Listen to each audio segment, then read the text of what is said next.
এই আল্লাহর ওলি গাউসে পাকের আব্বা ও বাবা সালে মুসা জঙ্গি উনি পানির মধ্যে নামলেন নদীতে পানি খাওয়ার জন্য।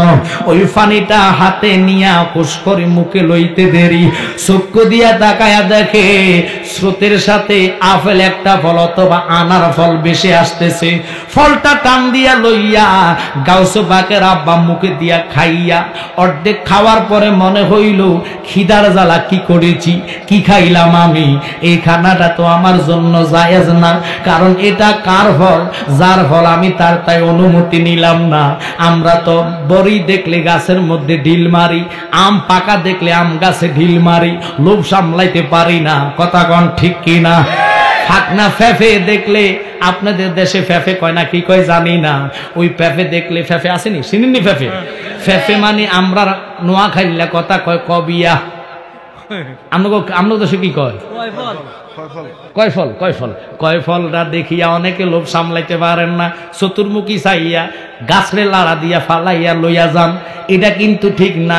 যার হক সে যতদিন মাপ না দিব আল্লাহ কয় তারে আমি মাপ দিতে পারি না। হকুল্লাহ হক করিবা, মনোযোগ। বড় বীর আব্দুল কাদের জিলানীর আব্বা হইয়া ফল পান কইরা চিন্তায় পড়ে গেছে, যার ফল সে যদি আমারে মাপ না দেয় তাহলে আমার উপায় নাই, উপায় নাই, উপায় দেখি না। সালে মুসা জঙ্গি জিজ্ঞার দিয়া কান্দে, খোদা রে আমি কি করেছি, কি করিলাম, এখন এই ফলের মালিককে, তারে কোন জায়গায় আমি পাইমু? হেঁটে হেঁটে নদীর পাড় ধরে ধরে জিজ্ঞাসা করতে করতে যাইতেছে, বাবা এদিকে কোনো কারো গাছ ফল ফ্রুটের বাগান আসেনি? সবাই দেখা দেয় সামনে যান, সামনে বাগান আছে। যাইতে যাইতে বাগানের কাছে গাউসে পাকের আব্বা চলে গেলেন, যাইয়া দেখতেছে বাগানওয়ালা ঠিক বাগানে আছে। ওই হুজুরের কদমে পড়া গাউসে পাকের আব্বা কান্দে, হুজুর আপনি যদি আমার মাফ না করেন খোদা আমার মাফ দিত না। কয় কি করেছো তুমি? কয় আপনার গাছের ফল সম্ভবত এই ফলটা হবে, বাগান থেকে পড়ে নদীতে স্রোতে যাইতেছে, আমি পানি আজকে 3 দিন পর্যন্ত পানি পান করতে পারি না, খিদার জ্বালায় আমি ফলটা মুখে দিয়ে গিলে ফেলেছি। এখন আপনি যদি মাফ না দেন তাহলে আমারে খোদা মাফ দিতে পারে না। হুজুর আপনি আমারে দয়া করে মাফ দেন। গাউসে পাকের নানা মনে মনে কয় এরকম সরল লোক তো আর পাইতাম না, যেটা ফল খাইয়া মাফ চাওয়ার জন্য আসছে, কত ফল আমার চুরি করে লইয়া যা, জীবনে চোররা স্বীকার করে না, এটা তো সাধারণ মানুষ না। গাউসে পাকের আব্বা কয় তোমার আমি মাফ দিতাম না। সালে মুসা জঙ্গি আতঙ্কিত হইয়া, হুজুর আপনি আমারে কি করবেন? এই ফলের জন্য যা বলবেন তা মানব, যা করতে কইবেন তাহা করব, তবু আপনি আমার মাপ দিয়া দেন, নতুবা আল্লাহ আমার ছাড়ত না। বউ ছেলেরা গাজার ট্যাবলেটের জন্য, বাবা ট্যাবলেটের টাকার জন্য মা বাপের গায়ে হাত তুলে, উপায় নাই, উপায় নাই, যত বড় ফিসাব ধরো না কেন, মা বাপের যদি আঘাত করো কখনো তোমার আল্লাহ ছাড়তো না। যেমন দলিল আমি দেই নাই, জালালউদ্দিন সুয়ুতী থেকে একখানা হাদিসের তাফসীর পাইলাম, উনি কি বলে, মনোযোগ, অন্তরের কান লাগান, এবং ও বাবা মনোযোগ, আপনারা সুন্দর মতো বসে যান, ভালো লাগতেছে। আব্বা আম্মার মতন দয়ালু হয় না। গাউসে পাকের আব্বা ডাক দিয়া কয়, হুজুর আপনি আমারে ক্ষমা কইরা দেন। গাউসে পাকের নানা কয় ক্ষমা করা যাবে না, ক্ষমা করা যাবে না। কেন যাবে না, কেন যাবে না? কয় আপনি আমার 12 বছর পর্যন্ত গোলামি করা লাগবে, 12 বছর পর্যন্ত গোলামি না করলে আমি আপনারে মাফ দিতাম না। আল্লাহু আকবার বলেন। খুব খেয়াল করে বসে যাবেন, অন্তরের কান লাগান। গাউসে পাকের আব্বা কয়, হুজুর 12 বছর ডিউটি করলে আমারে ক্ষমা করবেন নি? কয় দেখা যাবে, আগে তুমি ডিউটি করো, আমার দিকে মনোযোগ। আপনার আব্বার আমার পাগল। গাউসে পাকের আব্বা সালে মুসা জঙ্গি, গাউসে পাকের কথার দিকে আমি ঢুকবো, যেহেতু আউলিয়া কেরামের শানার মা বাপের খেদমত। জঙ্গি ওনার নানার কাছে বলতেছে, আমার কাজকর্ম আর কি করবেন, দাও বাড়ি ঝাড়ু দাও, দাও আমার গাছ বাগান পাহাড়া দাও, আমার তাহাজ্জুদের পানি উঠাইয়া দাও। সব কাজ গাউসে পাকের আব্বা করতেছেন শুধু একটা ফলের মাফের আসার জন্য। একদিন নয়, দুদিন নয়, 12 বছর পর্যন্ত খেদমতে লিপ্ত ছিলেন। কিন্তু বাজান রে, গাউসে পাকের নানা 12 বছর পর্যন্ত ওই লোকটারে ট্রাই করলেন, পরীক্ষা করলেন, আদত লোকটা কিরকম, আদত লোকটার ভিতরে কতটুক আদব, কতটা সত্যত্ব তার ভিতরে লুকাইতে আছে, এটা যাচাই বাছাইয়ের জন্য 12 বছর পর্যন্ত গোলামি করাইছে। এবার 12 বছর পরে গাউসে পাকের আব্বা হুজুরের কাছে যাইয়া কয়, হুজুর 12 বছর শেষ, আমার এবার বিদায় দিবেননি? না, গাউসে পাকের ডাক দিয়ে কয়, বিদায় নাই। আল্লাহু আকবার। হুজুর কি বলেন, আর কতদিন ডিউটি করা লাগবে? যদি আরো 12 বছর, কোন আরো 12 বছর থাকবো। কিন্তু নানা কয়, না না, 12 বছর না, আমার ঘরের একটা আমার নিজস্ব মেয়ে আছে, আমার সন্তান, ল্যাংড়া, হাঁটতে পারে না, কানা, চোখে দেখে না, বোবা, কথা বলতে পারে না। 3টা আমার মেয়ের দোষ। মেয়েটারে বিবাহ করলে আমি তোমারে মাপ দিয়া দিব। খুব খেয়াল করেন, আপনি বিয়ে করার জন্য মেয়ে চাইতেন গেছেন, আপনার আব্বার সামনে যদি মেয়ের পক্ষে রাখে আমার মেয়ে কানা, ল্যাংড়া, খোড়া, বিয়ে করবেন নি? বাপরে যদি বাপ জোর করি করে লেগো, বাপ আপনার দরকার হলে আপনি করেন। ফতু আমার উল্টাটা কথা কন না কা অঙ্গের ফোলাবেন যে পছন্দ না হলে আপনি এটা আপনি করেন কথা কন। কিন্তু গাউসে পাকের আব্বা কয়, হুজুর কদমে পড়লাম, ল্যাংড়া, খোড়া, অন্ধ, কোনো সমস্যা নাই, মাপ আপনি আমারে মাপ দিবেননি? আগে কথাটা বলেন। আমি রাজি আছি গো। কেমন আল্লাহর ওলি, কেমন আল্লাহর ওলি। আব্বারে ওই কথাটা বলতে দেরি, গাউসে পাকের আব্বা বিবাহের মধ্যে রাজি হইয়া গেলেন। এখন বিবাহ হইতে গেলে মেয়ের রাখছে এক কোটাতে, পুরুষ বা গাউসে পাকের আব্বা আর এক কোটাতে। 2 জন দেখা নাই, সাক্ষাৎ নাই। এজাব হলো, কাজী আসলো, কবুল করায়া বিবাহ শেষ। এবার বাসর ঘরের জন্য যাবেন। গাউসে পাকের আব্বা রেডি হইয়া বাসর ঘরে ঢুকলেন, দরজা টোকা মারলেন। টোকা মারতে দেরি, দরজা খুলতে দেরি না। খুইলা দেখে গো, চাঁদের মতন সুন্দর পুটপুটানো মেয়ে দাঁড়িয়ে আছে। উনি এক নজর দরজা খুললেন, চোখে চোখে নজর পড়লেন, চক্ষু বন্ধ করে আস্তে নিচে হেঁটে হেঁটে চলে যাচ্ছেন। মহিলা ডাক দেয়, স্বামী কোথায় যান? কয়, না না, সরি, আমার ভুল হইয়া গেছে, আমি আপনার ঘরে ঢুকে বলছি, কারণ আমার বউ তো অন্ধ, ল্যাংড়া, খোড়া, হাঁটতে পারে না, চোখে দেখে না, বোবা, কথা বলতে পারে না। আপনি যে কথা বলেন চাঁদের চেয়েও সুন্দর, আপনার ফাও 2টা দেন, আপনি আমার স্বামী, আমি ল্যাংড়া না, খোড়া না। দৌড়াইয়া শ্বশুরের ঘরে যাইয়া কয়, আব্বা আপনারা বলছেন আপনার মেয়ে কানা, আপনার মেয়ে চোখে দেখে না, ল্যাংড়া, খোড়া, হাঁটতে পারে না, বোবা, কথা বলতে পারে না, এখন কার ঘরে আপনি আমারে ঢুকাইলেন?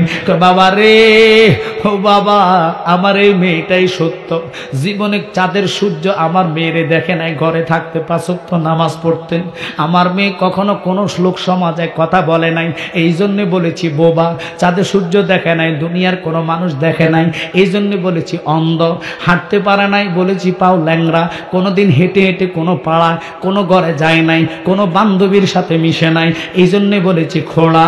বাবা রে, এটাই আমার মেয়ে তোমার কপালে রাখছি, কারণ তুমি আমার মেয়ের উপযুক্ত। বাপ যেরকম মেয়ে সেরকম। সালে মুসা জঙ্গি বিবাহর বাসার ঘরে, ও বাবা অনেক কথা হয়েছেন, কিন্তু গাউসে পাক ওনার গর্বে যাইবেন, আব্বা লক্ষ্য করেন, মা যেরকম কয় গাছবালা হইলে ফল ভালো হয়, কথা কন ঠিক কিনা? মা বাবা যেরকম ফল তো সেরকম, মা বাবার কারণে গাউসে পাকের মর্যাদা কি, যে এই গাউসে পাক আব্বা মাতৃগর্ভে থাকতে 18 সিফারা কোরআন মুখস্থ করেছে। আমরা গজলের মধ্যে বলি, গাউসে পাক তোমার কান্দে নবীজির কদম, সমস্ত অলিদের কাঁধে তোমারই কদম, আহা একটুখানি নজর দাগো ওগো কুতুবে রব্বানি, একটুখানি নজর দাগো ওগো কুতুবে রব্বানি, বাগদাদে জন্ম কুতুবে রব্বানি, বলেন বাগদাদে জন্ম কুতুবে, ওরে বংশ তোমার হাসান হুসাইনি, তুমি হলে মা ফাতেমার নয়নের মনি। আল্লাহু আকবার কোন। ওই গাউসে বাকার মতন জুরাইজ আল্লাহর ওলি ইবাদতে পাগল পারা ছিলেন। মা 3 দিন টানা ঘরের দরজায় সে ডাকে ডেকে বললেন, কিন্তু মা জননীর ডাক শুনে নাই। মা কত কষ্ট করে জানেন না। যদি আপনি আলমে আরোহার মধ্যে রুহ জগতে থাকেন, কিন্তু বাবা ছাড়া মার কাছে ট্রান্সফারের কোনো রাস্তা নাই। ট্রান্সফার হইতে হলে বাবার মাধ্যমে যাইতে হবে। ছিলেন বাবার মগজে একটু মনোযোগ, বীর্য মনি হইয়া মগজ থেকে পিষ্ট হইয়া বাবার মনি বীর্য হইয়া আপনি মার রেহেমে চলে গেলেন। রেহেমে যাইছেন মা নাফাক একটু 2 ফোঁটা পানি হইয়া ওই পানিটারে আল্লাহ ঘুরাইতে ঘুরাইতে ঘুরাইতে ঘুরাইতে রক্তের চাকা বানায়া ফেলে। রক্তের চাকা করতে করতে করতে করতে ওই রক্তের চাকা থেকে আপনার শরীরটা গঠন হয়। 120 দিন সময় লাগে। মনোযোগ, 120 দিন যখন সময় নিয়ে শরীর গঠন হয়, আল্লাহ 120 দিন পরে আপনার দেহের ভিতরে ইঞ্জিলটা ফিট করে দেয়। বডি বানাইতে লাগে 120 দিন। 120 দিনে চোখ হয়, নাক হয়, কান হয়, হাত হয়, পাও হয়, পেট হয়, সবকিছু আপনার হয়, কিন্তু বডি বাড়া লড়ে কম। কিন্তু 120 দিন পরে যখন রুহ দিয়া দেয়, তখন আপনি কত লাথি মার কলিজায় মারেন। মার সরাসরি লাথিটা যাইয়া কলিজার মধ্যে লাগে।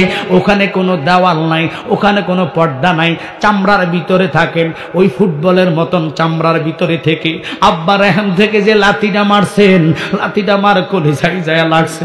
মা জননী ব্যথা পাইয়া চোখের পানি পালায়া পালায়া কান্দে, কিন্তু কখনো মা বদদোয়া দেয় না। যতই ঘুষি মারেন, ঘুষিগুলা মার বুকের মধ্যে যায় লাগে, তলপেটের মধ্যে আঘাত লাগে। অনেক সময় মা বোনেরা আগুন থেকে লাফ দিয়ে উঠতে যায়। 3 মাস পর্যন্ত মা মুখের কাছে খানা নিলে গন্ধের জন্য খানা খাইতে পারে না, শুধু বমির ব্যাগ হয়। যারা বাবা হয়েছেন তারা বুঝবেন মা বোনেরা কত কষ্ট করে। রাত্রে বেলা ঘুমাইতে গেলে এক কাতনে ঘুমাইতে পারে না। ডান কাত হইয়া ঘুমাইলে কতক্ষণ আর ভালো লাগে না, আবার কতক্ষণ উঠে বসে থাকে। 3টা বালিশ দিয়ে এইভাবে নিঃশ্বাস বড় বড় ফালায়। তবুও তো মা জননী সন্তানের প্রতি বেজার হয় না। হাজার হাজার লাথি তুমি পেড়ে তাইকা মারে দিছ গো। ওই মা জননীর যদি বদদোয়া দেন, মা জননীর যদি আঘাত করেন, গালিগালাজ করেন, চক্ষু গরম কইরা বড় বড় চক্ষু দিয়া তাকায়া থাকেন, আল্লাহ আপনারে ছেড়ে দিবে না। এই জন্য আমরা গজলের মধ্যে বলি, মা গো তোমার মতন কেহ আমায় বুকে নেয় না টেনে, আদর করে মুছে না কে আমার চোখের পানি। হায়রে মা জননী আমার, হায়রে মা জননী, সবাই বলেন হায়রে মা জননী আমার, হায়রে মা জন। আমি কেমন করে দেব মাটি, আমি কেমন করে দেব মাটি তোমার কবরে মাগো, তুমি আমার আগে যেও না কোমরে মা, তুমি আমার আগে যেও না কোমরে। কেন মরার কথাটা বললাম? কোন মা বাবা যদি আপনি কবরে থাকেন, আব্বা আম্মা যদি দোয়া করে, আল্লাহর কসম আল্লাহ কবর আযাব মাফ করে দিব। এই জন্য গজলের মধ্যে শাইখে ঢুকাইছেন, মা আমার আগে তুমি মরো না, আমার তুমি মাটি দিয়া নামাজের মসলা যদি তুমি কান্দো, তোমার চোখের ফানের উসিলা আল্লাহ আমার কবরে আযাবে দিত না। জুরাইজের আম্মা ডাক দিয়ে কয়, জুরাইজ রে দরজাটা খুলে দে, আজকে 4 দিন তোর ঘরের দরজা আমি এসে দাঁড়ায়া দাঁড়ায়া চলে যাই, তোরে না দেখলে আমি ভাত খাইতে পারি না। ছেলে রে একটা বার দরজাটা খুলে দে, তোর চেহারাটা আমি একবার দেখে চলে যাইব। বাবা তুই খানা খাস না, ঘরের ভিতরে কি করস রে বাবা? আল্লাহর কসম ওই লোকটা নামাজের প্রতি দাবিত ছিল, কিন্তু বেলায়েতি পাওয়ার আল্লাহ তারে দিয়েছে, অলি সত্য হয়ে গিয়েছে। ইবাদত করতে করতে আল্লাহর অলির দরজায় তার নাম উঠে গেছে। কিন্তু মা টানা 4 দিন ঘরের দরজায় যাইয়া যখন ছেলে কথা শোনে নাই, ইন্দিমিন টাইমে মা জননী আর সইতে পারে নাই। মা দুটা হাত তোলা দিয়ে কেঁদে কেঁদে কয়, আল্লাহ জোরাইজ রে তুমি দুনিয়াতে লাঞ্ছিত কইরো, অপমানিত কইরো, এমন অপবাদ দিও তারে আল্লাহ মানুষ জগতে যাতে ছি ছি করে, ছি ছি করে। কথাটা বলতে দেরি রে, মার বদদোয়া অলি হইলে কি হবে, বিদ্যুতের আগে খোদা কবুল করে ফেলেছে। 2 দিন লাগাইতে ওই জোরাইজের খানকা শরীফের পাশে মরুভূমি ছিলেন, মরুভূমির রাখাল বকরি চড়াইতেন, আর ওই এলাকার সর্দারের মেয়ে এই মরুভূমি দিয়ে মাদ্রাসায় যাইতেন অথবা স্কুলে যাইতেন, মক্তবে যাইতেন। আসা যাওয়ার মধ্যে একজন আরেক দিকে নজর দিতেন, কুনজর, খারাপ নজর, মাইন্ড করবেন না, এইভাবে সম্পর্কটা সৃষ্টি হয়। ওরে কুমারে, ও ওরে কুমারে, মাইন্ড করবেন না। ছেলেরা এইভাবে তো প্রেমের মধ্যে পড়ে। দুনিয়ার কু তোর কাছে ভালো লাগে, মার কুনা, মার চেহারার দিকে তাকাইলে সগিরা গুনা জোরে যা। প্রেমের নজরে তাকাইলে একটা হজের সওয়াব আল্লাহ দান করে। কখনো তো মার দিকে প্রেমের নজরে তাকান নাই। যেখানে যাইবেন মা বাপের কুফালের মধ্যে চুমা দিয়া যাইবেন, 100 মনে করবেন আসওয়াক ফাতরে চুমা দিয়েছেন। মা বাপের মতন নিয়ামত হয় না। আমি এখনো দরবারে গেলে আমার আম্মার কোফালে চুমা দেই, হাতে পায়ে চুমা দেই, এবং মারে জড়ায় ধরে কই, মা কত কলু তুমি লইছো ঘুমা, কত রকমের আদর করছো মা, মারে ছাড়া ঘুমাইতে আমি পারি নাই। ছোটবেলার কথা বলতেছি, কোথায় বেড়াইতে যেতে পারি নাই, পড়ালেখা করতাম, আর মারে ছাড়া কোথায় যাইতাম না, মায়া লাগতো। আমরার দেশে কয় ফরান ফড়ে, আমরার কুমিল্লার বাসা, কোথায় যায় মারে ছাড়া থাকতে পারতাম না, কানতাম শুধু।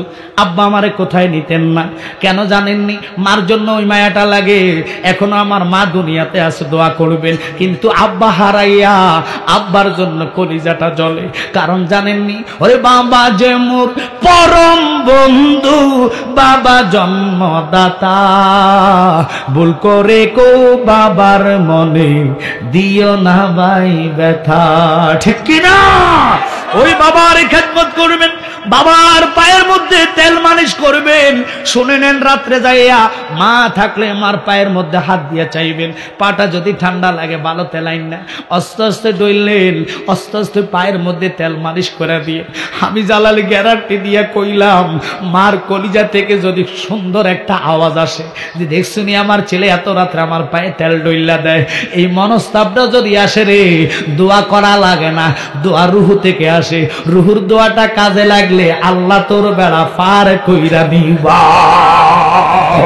আব্বা আর বাবা যদি থাকে, বাবার পায়ের মধ্যে হাত লাগাইয়া দেখবেন, পায়ে ঠান্ডা যদি লাগে শীতের মধ্যে, বাবারে বিড়ি সিগারেট না খাইয়া অন্তত মোজা কিনে আনবেন, ঠান্ডার মোজা, চাদর একটা কিনে আইনা বাপের গায়ে ফরাইয়া দিবেন। গোসলের টাইমে চেষ্টা করবেন, যদি বাড়িতে থাকেন, আব্বু আসেন তোমারে আমি গোসল করাইয়া দিব। কেন ছোটবেলায় কত ডল্লা ডল্লা বাবা গোসল করাইছে, আজ বাবা বৃদ্ধ হইয়া গেছে, বিছনায় ফাঁকানা করে প্রস্রাব করে, তোমার বউ কই খাওবি সেরে ফরাও, নলে আমি তোমার বাড়িতে থাকতাম না। এরকম শব্দ ব্যবহার হয় কি হয় না? না না না না কইবেন, আমার বাপের ঘুম তুই চাচাইয়া যদি থাকতে পারস থাকবি, নতুবা তোর মতন বোর আমার দরকার নাই। নিজের আব্বা আম্মার পায়খানা গুলা আপনি পরিষ্কার করবেন, কারণ ছোটবেলা আপনি পায়খানা কোলে করে দিয়েছেন, বাবা জীবনে ঘিন্নাই নাই। বুকের মাঝখানে প্রস্রাব করে দিলেন, বাবা কখনো ঘিন্নাই নাই। মা নিজের আসলা দিয়ে পায়খানা পরিষ্কার করে নিজের শাড়ির মধ্যে কাপড়ের মধ্যে পায়খানা রাখছে, নিজে পরে গোসল করছে, কখনো তো নাকে হাত দেয় নাই। অথচ আমরার বাবারা বিছনায় মুতলে, বিছনায় প্রস্তাব করলে বউর কথা শুনে বাবারে বৃদ্ধ আশ্রমে রাখা দেন রে বাবা। খোদার কসম আল্লাহ তোমার ছাড়তো না। বাবার জন্য নতুন নতুন জামা কিনে আনবেন, পাঞ্জাবি কিনে আনবেন, নিজে বাপের গায়ের মধ্যে তেল মালিশ করে দিবেন, গোসল নিজে ডল্লা ডল্লা করাইবেন। 10টা দিন গোসল করার না রে বাবা। আমি জালালি বলে গেলাম, নামাজ পড়লে কবুল হয় কিনা আল্লাহ জানে, গ্যারান্টি নাই, কিন্তু মা বাপের খেদমতের গ্যারান্টি আল্লাহ দিয়েছে। ওই গ্যারান্টির কারণে আপনার বেড়া পার হইয়া যাইবা। ইয়া রাসূলুল্লাহ, ইয়া হাবিবাল্লাহ, ইয়া রাসূলুল্লাহ। বলেন শুনেছি হাদিসে, দেখিলে আপনাকে জীবনের গুনাহ জড়িয়ে পড়ে দিও গো দেখা গোলাম বনিয়া ইয়া রাসূলুল্লাহ লা জোরে ইয়া রাসূলুল্লাহ। আব্বা খুব মনোযোগ নেন, বসে থাকেন, লক্ষ্য করেন। ওই জালালউদ্দিন সুয়ুতী মার একটা ঘটনা বললেন। এক কাঠুরিয়া বনের মধ্যে সবসময় কাঠ কাটতেন। বিবির কানের জ্বালা আইসলে কানের মধ্যে বিভিন্ন কথা মার নামে দিতেন, মার নামে নালিশ করতেন। এরকম বহু ঘরের বউ আছে, গেলে দেখবেন উল্টা পাল্টা মা বাপের নামে কইয়া মা বাপ থেকে ছেলে সন্তানের মন উঠাইয়া নেয়। ঠিক করেন নাই গো মা। কোরআন কয় কামা তাদিন তুদান, আপনি একদিন শাশুড়ি হওয়া লাগবে, তখন আপনার ছেলে মেয়ে আপনার সাথে ব্যবহার করবে। আপনি নিজের শাশুড়িকে যদি মার মতন মনে করেন, আমি জালালি গ্যারান্টি দিলাম ওই সংসারে কোনো ভেজাল হবে না। ঠিক কিনা? নিজের মা বাপের মতন শাশুড়িকে দেখেন, শাশুড়ির খেদমত করেন, শ্বশুরের বাবার মতন খেদমত করেন। আমি জালালি বলে গেলাম ওই ঘরের মতন শান্তি আর কোনো ঘরে হবে না। এবার দেখেন, লক্ষ্য করেন, কাটুরিয়া বনের থেকে কাঠ কাইন্না আনতে, কাঠ কাইন্না মাথার মধ্যে লইয়া কাঠ ছিড়াইয়া, অর্থাৎ কুড়াল দিয়ে কাঠ ফেরে ফেরে নিয়ে আসছেন লার্কি করার জন্য। আব্বা এবার আনার পরে বিবি কানের মধ্যে অনেক কথা দিয়েছে। কয় তোমার মা ভালো না, তোমার মা মারে রান্ত দেয় না। তোমার মা কয় আমি বাড়ি ছেড়ে চলে যাইতাম। কাটুরিয়া সারাদিন কাঠ কাটটা লার্কি টোকায়া টোকায়া ফেডের খিদা খুব মানে ছিলেন অতঙ্কভাবে, মাথার মধ্যে কিছু ছিল না। আব্বা পেটের খিদা কি বলবেন কি করবেন তার মাথায় এটা ছিল না। ওই কাঠুরিয়া কি করছেন, আর বোর কথা শুন না মেজাজ করা হইয়া খানা পাই নাই, না পাইয়া পেটের খিদার জ্বালায় যাইয়া মার পিছনে মা দেখতেছে আগুন শোয়াচ্ছে। দেখবেন শীতকালে আমরা চুলার দুয়ারের সামনে হাত ধরে মারা বেশিরভাগ আগুনের মধ্যে হাত দিয়ে রাখে, পাও ঠান্ডা হইয়া যায়, পাও আগুনের মধ্যে দিয়ে রাখে। কিছু মনে করেন মুরুল জ্বালাইয়া বন জ্বালাইয়া আগুন হওয়ায় কথা কন্যা খা আগুন শোয়াইতে মা বসছে চুলার দুয়ারে। আব্বা বড় চুলা ধাউ ধাউ করে আগুন জ্বলতেছে। ওই কাটুরিয়া বোর কথা শুনিয়া বিরক্ত হইয়া মারে লাত্তি দিয়া আগুনের মধ্যে ফালাইয়া দিছে। একসাথে কন্যা নাউজুবিল্লাহ। মার কাপড়ের আসলে আগুন লাগিয়া মা আগুনের লোয়ার ভিতরে পড়া চটপট চটপট করে মা জননী জায়গার মধ্যে মারা গেছে। একটা সেকেন্ড লাগে নাই, মা জ্বলার পরে তার ফাউটা জায়গার মধ্যে অবশ হইয়া গেছে। আল্লাহ ধরা বড় শক্ত ধরা। অবশ হওয়ার পরে ওই লোকটা কি করছে জানেননি? হায় হায়, নিজের চক্ষুগুলা নিজের কলম দিয়ে চোখ গুতাইয়া গুতাইয়া চক্ষু উঠাই ফেলছে। কয় আমার এই চোখ দিয়ে আর দুনিয়া দেখতাম না, মারে আমি দেখলাম না, মারে লাত্তি দিয়ে ফালাইছি, আমার মতন অপরাধী আর নাই, আমি কোথায় যাইব? খোদার কসম টানা 3 বছর মক্কা শরীফ সে কেঁদেছে, গিলাপ ধরে ধরে কাঁদে, কিন্তু দেখে কোনো রকমের সাড়া নাই, সাড়া মিলে না। এক আল্লাহর ওলি তাওয়াব করা অবস্থায় যাইয়া ওখানে বসে রইলেন। কিরে বাবা, ফাইসমে হজে আসলে তোরে দেখি রে বাবা, তোর কি হয়েছে, তুই কেন কান্দস? মুকামে ইব্রাহিমের মধ্যে তুই বসে বসে কান্দস, কারণ কিরে বাবা আমারে বল। হুজুর কি বলবো, আমার মতন অপরাধীর মাফ নাই, মাফ নাই। তখন ঘটনাটা খুলে বলছেন যে হুজুর আমার মা এত ভালো ছিলেন, আমারে খুব আদর করতেন, কিন্তু দুষ্ট বউয়ের কারণে আমি আজকে মা হারাইলাম। কি হারাইলি, কেবলে হারাইলি, আমার ঘটনা খুলে বলো। আমার মারে আমি লাত্তি দিয়ে আগুনের মধ্যে পালাইছি, আল্লাহ বলে নিজে জিব্বার মধ্যে কামড় দিয়ে ফেলছে। কয় বাবা তাহলে আমার দোয়া কাজে আসবে না? খানে কাবার গিলাপ ধরে যদি কান্দ আল্লাহ তোমারে মাপ দিত না। কয় কারণ কি, কারণ কি, কারণ কি? কয় কারণ হইল এখনো সুযোগ আছে, মার কবরের কাছে যাইয়া কোরআন তেলাওয়াত কর, আর মায়ের জন্য তুই দোয়া চা। মার রূহ যদি শান্তি হইয়া যায় খোদা তোরে মাফ করে দিবা। আল্লাহু আকবার বলেন। মনোযোগ আর প্রেম নিয়ে বসুন, অন্তরের কান লাগান। ওই পাগলাটা মাপ পাইলেন না, মাপ দিলেন না, কারণ কি? যতক্ষণ পর্যন্ত মা জননী মাফ না দিবে আল্লাহ কয় তারে আমি মাপ দিতাম না। এই জন্য আজকে আপনাদেরকে একটাই কথা বলবো, গঙ্গানগরের বাবারা, আশেপাশে এলাকা থেকে যারা আসছেন, বাবার মতন মায়া কাউকে করবেন না। বাবার জন্য যদি পারেন পকেট থেকে সিগারেট না কিনা, বিড়ি না টাইন না, 5 টাকা দিয়ে বিস্কুট নিয়ে যাবেন, পাউরুটি নিয়ে যাইবেন, নতুন নতুন ফিডা বানায়, শীতকালের ফিডা কিনা নিয়ে করবেন, আব্বু আস করে আনছি, একটু মুখে নিয়ে খাওয়াইয়া দিবেন। বাপের যত আদর করবেন, বুড়া আব্বার দোয়া যদি অন্তর থেকে আসে রে, ওই দোয়াটা তোমার কবরে পার করার জন্য বৈশা থাকবা।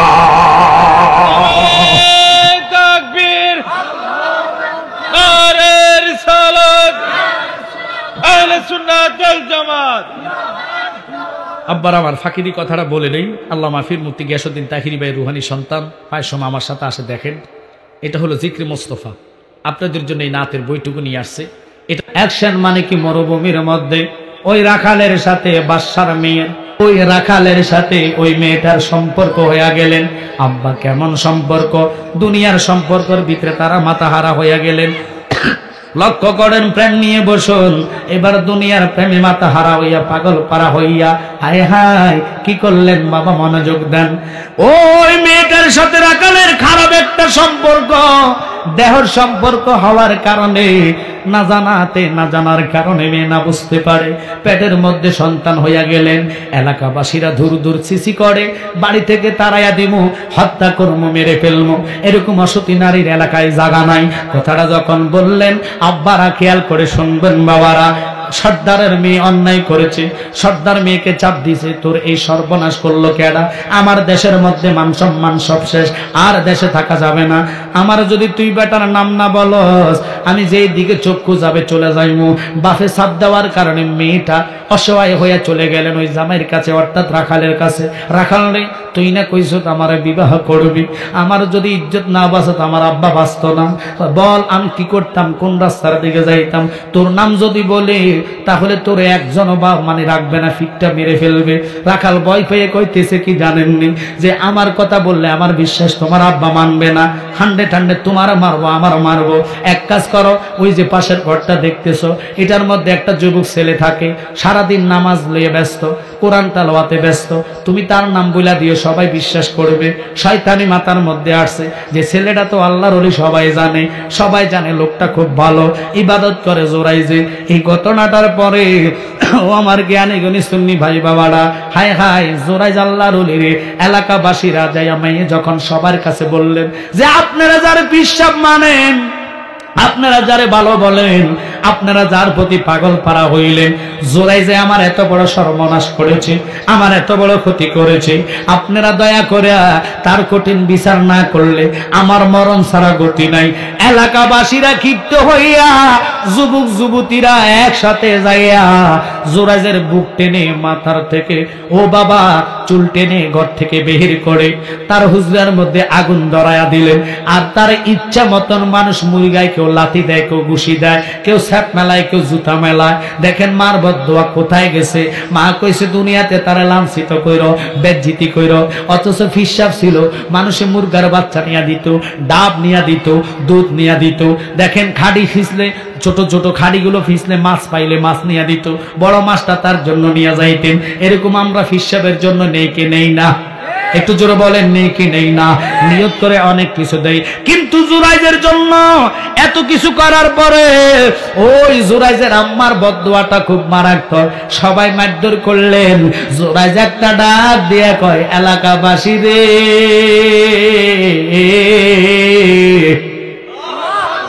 আমার অন্যায় নাই, আমি জানি না কেন তোমরা আমার মারতেছ।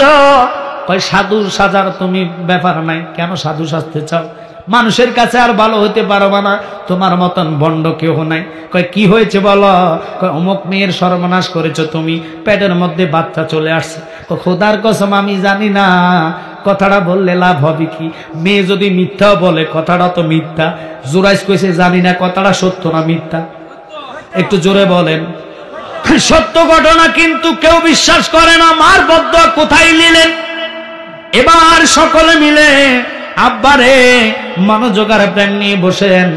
এই ছেলেটার মারধর করার পরে মেয়েকে আনলেন, আনার পরে মুখামুখি হল। মেয়ে কয় ইনি আমার সর্বনাশ করেছে, আমার গর্ভের মধ্যে ওনার সন্তান। কয় তোমার সাক্ষী কি, প্রমাণ কি? আমার গর্ভের সন্তানে তো আমার সাক্ষী, আর কি সাক্ষী হবে? জোরাইজ তুমি যে কও তুমি করো নাই, কে করেছে? তাহলে বলো। কয় আমি তো জানি না কে করছে, তো তোমার সাক্ষী কি?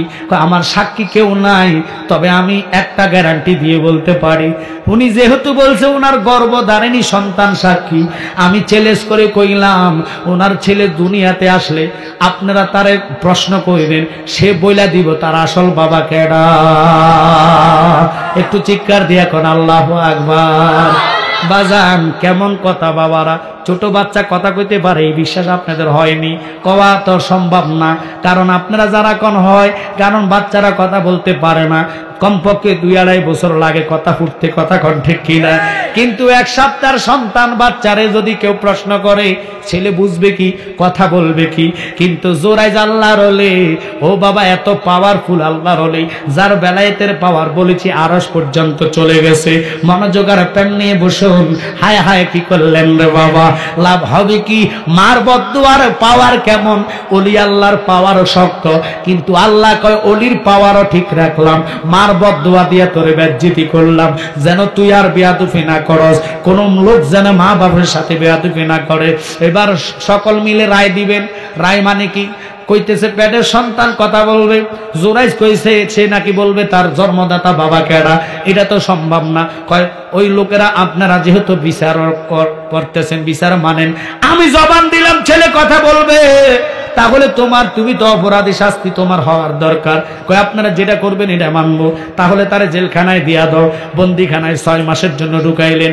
6 মাস পরে ওই মেয়েটার গর্ভ থেকে জনে ছেলে আসলেন। আব্বা আবার ওই বিচারকদেরকে সবাইকে ডাক দিলেন, মেয়েটাকে হাজির করাইলেন, গর্ভের সন্তানকে কোলে নিয়ে বসলেন। বৈশা লাভ হবে কি? একসাথে সবাই প্রশ্ন করলেন, তুমি না বলছো পেটের সন্তান তোমার সাক্ষী, একটু চিল্লে এখন আল্লাহু আকবার। কি খেলা খেলাইছো দয়াল রে, ও দয়াল খেলা চমৎকার, দোস্তরে কাদাইয়া তুমি বসাইছো বাজার রে, কি খেলা খেলাইছো দয়াল রে।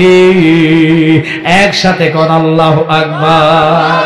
তুমি নির্দোষী রে দোষী বানাই দিলা দয়াল ববের জেলখানায়, অপরাধ করিয়া কেহ গোরে সর্বদাই। ঠিক কিনা? আজ অপরাধী নয়, লেকিন অপরাধী বানাইছে আল্লাহ। উসিলা হইল মা, ওই মার সাথে বেয়াদবি করলে উপায় আসেনি? একটু জোরে কন্যা উপায় আসেনি? যারা বেয়াদবি করছেন তওবা করেন, আর মা বাবার সাথে বেয়াদবি করা যাবে। কেন বললাম মনোযোগ, অন্তরের কান লাগান। নবীকে যদি ভালোবাসেন, নবীর প্রেম যদি কলিজায় থাকে, জোরাইজ কইতেছে, তাহলে আপনারা প্রমাণ নেন, সাক্ষী নেন। বাবা আমার দিকে মনোযোগ আর প্রেম নিয়ে বসে যান, অন্তরের কান লাগান। হায় হায় কথাটা বলার সাথে সাথে সবার সামনে জোরাইজের এই বাচ্চাকে নিয়ে আসলেন। জোরাইজের সামনে না কই, এবার তুমি বলো এই ছেলে কি বলবে কথা? ছোট বাচ্চা, মাত্র 5 দিন হয়েছে, আর তুমি বলো 5 দিনের বাচ্চা তোমার সাথে কথা বলবে? কহা আমার কাছে নিয়ে আসেন। নিতে দেরি গো, নাভি বরাবর শাহাদাত আঙ্গুলে দিয়ে গুতা মারতে দেরি, ছোট বাচ্চাটা কথা বলতে দেরি না। বেলায়েতের পাওয়ার কি, ক্ষমতা কি? ওই ছোট বাচ্চাটা বলতেছে, সমাজবাসী রে, যারে তোমরা অপবাদ দিতেছ সে আসলে সঠিক আল্লাহর ওলি, এতে কোনো সন্দেহ নাই। তবে আমি ওনার সন্তান না, আমি রাখালের সন্তান। বুঝে নেন, আল্লাহর ওলির সাথে বেয়াদবি করা যাবে না। এই জন্যে বলেছেন, আলা ইন্না আউলিয়া আল্লাহি লা খাউফুন আলাইহিম ওয়া লা হুম ইয়াহজানুন। ঘোষণা কার? খবরদার খবরদার, সাবধান। ইন্না মানে নিশ্চয়ই, আউলিয়া আল্লাহি, আল্লাহর ওলির ভয়ও নাই, চিন্তাও নাই। কথাটা তো আল্লাহর মায়ের কারণে বেয়াদবি করেছেন, এই জন্য জোরাইজ আর কিছু বলে নাই। জোরাইজ কয়, সমাজবাসী তোমাদের কোনো দোষ নাই, দোষ তো আমার, কারণ আমি মারে ফতোয়া দিছি না। আমি বুঝেছি এই বদদুয়াটা আমার আম্মা জানের আমার গায়ে লেগেছে। মা যদি আমারে মাফ না করে বাবা রে, আমি জোরাইজ রে আমার আল্লাহ সাইরা দিত না। একসাথে কোন আল্লাহু আকবার। ওই মাকে পাওয়ার জন্য, বাবাকে পাওয়ার জন্য মা বাপের দোয়া চেয়ে আমি অনুরোধ আপনাদেরকে করবো, আজকের এই গঙ্গানগর মাহফিলে যারা বসেছেন, যারা এসেছেন, আমার ভাই সোহরাব হোসেন জালালি অল্প সময়ের ভিতরে আসতেছে ইনশাল্লাহ স্টেজের মধ্যে। আমি আপনাদেরকে অনুরোধ করব, এবং কি সুমন ভাই কাছাকাছি চলে আসছে না? আসছে, আসতেছে, এখন আসে না, আসতেছে। আজকে লোক হবে কাছাকাছি। হ্যাঁ, ও আমু বাগান নাকি কোন বাগান ঢুকছে, আমি তার আমু বাগান বুঝি না। চলে আসতেছে বাবা, আমু বাগান ওই আমনগুলাই লাগলে আম লই আইব, আল্লাহ যা করো। কি মাইন্ড করছেন নাই? তবে আপনাদেরকে আমি অনুরোধ করি, আমার ভাই সোহরাব জালালি তো আসছে, আচ্ছা আচ্ছা, ভাইজান চলে আসছে, ভাই ও নামাজ পড়তেছে, ভাই নামাজ পড়ে আসক, আসলে ইনশাল্লাহ স্টেজে উঠবে। তবে আমি আপনাদেরকে ফাঁকি দিয়ে বলি, মায়ের জন্য দোয়া আছে, মায়ের জন্য দোয়া আছে। অন্তত একটা লোক গাউসে পাকের মহাব্বতে একজন চাইমো 1100 টাকা নগদ। কে আছেন এই মাহফিলের জন্য? একটা লোক আমি চেয়েছি। আপনারা কেউ উঠবেন না, 5 মিনিট শুধু সময়। মা আপনারা 10 মিনিট থাকলে বুঝতে পারেন ওয়াজ কি। পুরো আমার আব্বা হুজুরের দাস, ওনার ওয়াজের মধ্যে বেশিরভাগ হাকিকতের কথাগুলা, তরিকতের কথাগুলা এবং কি বাবা মারেফতের কথাগুলা লুকিয়ে আছে। যারা জ্ঞান, যারা আলেম তারা বুঝতে পারবে। যাক ছেড়ে দিয়েছে, কারণ আমাদের দিকে অনেক শকুনে চোখ রেখেছে, কিন্তু লাভ নাই। আমরা ছোটখাটো আওলাদ, আমরা মোল্লা কাজিমউদ্দিনের আওলাদ। কথা বলেন ঠিক কিনা? যিনি এই দেশেতে ইন্ডিয়া বাংলাদেশের 1450 মসজিদের প্রতিষ্ঠাতা। আল্লাহু আকবার বলেন। কাকা জানে মোল্লা কাজিমউদ্দিন কি ছিল, আব্দুর রহমান কি ছিল? তো এই জন্য আপনাদেরকে বলবো, আমরা ছোটখাটো আল্লাহর ওলি সন্তান না, অনেক বড় আল্লাহর ওলি যিনি মোল্লা কাজিমউদ্দিন আর আব্দুর রহমান। আমার ভাই আপনাদের সামনে ওয়াজ করবে, অবশ্যই আপনারা শুনে যাবেন, আমার জন্য দোয়া করবেন, আমি যেন সুন্দরভাবে যেতে পারি। আসসালামু আলাইকুম ওয়া রাহমাতুল্লাহি ওয়া বারাকাতুহু। আমাগফিরাহ। এই টাকার দিছে কেন? সানমিয়ার ছেলে দিয়েছেন, ওনার জন্য দোয়া আছে। আল্লাহ ওনার ব্যস্ত নসিব করো, কবর জান্নাত বানাই দাও, ওনার সন্তানের হায়াতে বরকত দাও। সকলে বলেন আমিন।